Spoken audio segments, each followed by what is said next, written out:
उसका पति बाहर कहीं काम करने के लिए चला गया। धीरे धीरे समय बीतता चला गया। उसका बहुत छोटा सा वो बच्चा था, 1 महीने का, वो भी 4-5 महीने का हो गया। लंबे समय के बाद जब पति लौट करके आया तो बड़ा थका हारा सा था। वो आकर के जब आया तो पत्नी ने उसकी सेवा करी, चरण छुए और वहीं पर बैठ करके उसकी कुशल क्षेम पूछने लगी। थका हुआ था तो वो उसी की गोदी में सर रख करके लेट गया, आंख लग गई। इतने में क्या हुआ, जो उसका छोटा सा बालक था वो वहीं आंगन में सोया हुआ था, उसकी आंखें खुल गईं तो वो घुटमन घुटमन आंगन में घूमने लगा। तो आपने देखा होगा कि गांव देहात में एक तो वो होता है चूल्हा, चूल्हे भी 2 प्रकार के होते हैं। एक तो होता है कि एक जगह बना दिया, और एक होता है उठावन चूल्हा कि उठा के कहीं से कहीं भी ले जाते हैं। और एक होती है वो बरोसी कि वो भूमि में थोड़ा सा गड्ढा कर लेते थे और उसमें कंडे वंडे लगा करके आप उस पर दूध उठाते थे या गाय इत्यादि के दलिया बनाते थे। तो वो बरोसी थी। वो बालक टहल रहा था, तभी इसकी दृष्टि पड़ी कि मेरा बालक बिल्कुल चूल्हे के पास घूम रहा है, ऐसा ना हो कि गिर जाए। उसके मन में ये विचार आया ही था और इतने में बच्चा जो था वो कलामंडी सा लेते हुए उसमें वो गिरा।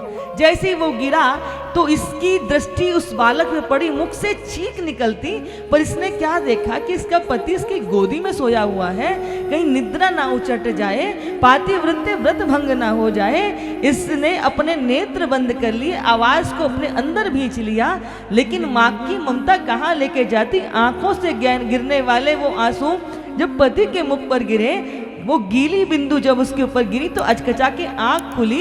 ये दौड़कर अपने बालक को उठाने के लिए गई तो क्या देखती है कि अग्नि की दाहकता भी चंदन की शीतलता में परिवर्तित हो गई।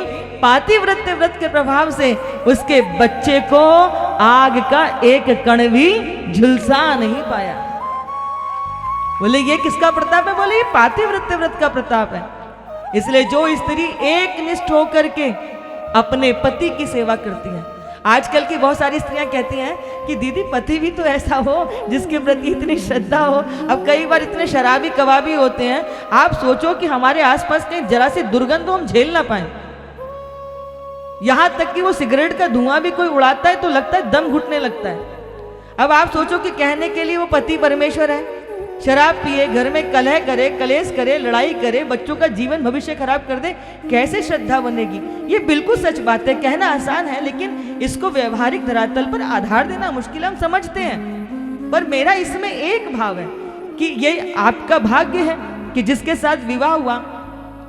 अब उस पति के प्रति श्रद्धा नहीं हो सकती, ये भी सच बात है। बच्चों का भरण पोषण करना होता है, हमें समय बिताना होता है, लेकिन हमारी इसमें एक दूसरी भाव है कि जिसके साथ विवाह हो गया, विवाह तो हो गया। हमारे यहाँ तो कहते हैं कि आप जब अग्नि पर फेरे ले लेते हो तो 7 जन्म का बंधन हो जाता है। तो हम ये कहते हैं कि आप व्यभिचारिणी ना बनो, मेहनत करो, काम करो, अपने बच्चों को पैरों पर खड़ा करो, लेकिन आप एक के अलावा सपने में दूसरे का चिंतन कभी मत करो। यदि आपने इतना भी अपने जीवन में नियम ले लिया तो ये कोई कम नियम नहीं होता। एक के सहारे, चाहे वो पति हो चाहे वो पत्नी हो, तो एक निष्ठ रहो। एक निष्ठ, ऐसे आदमी की सेवा नहीं बन पाती, ये भी सच्ची बात है। लेकिन ऐसी ऐसी हमने कथाएं पढ़ी हैं शास्त्रों में कि निकृष्ट से निकृष्ट व्यक्ति की भी जब आप सेवा कर लेते हैं तो भगवान कहते हैं कि तुमने सेवा तो उसकी करी पर मुझे मान कर के सेवा करी।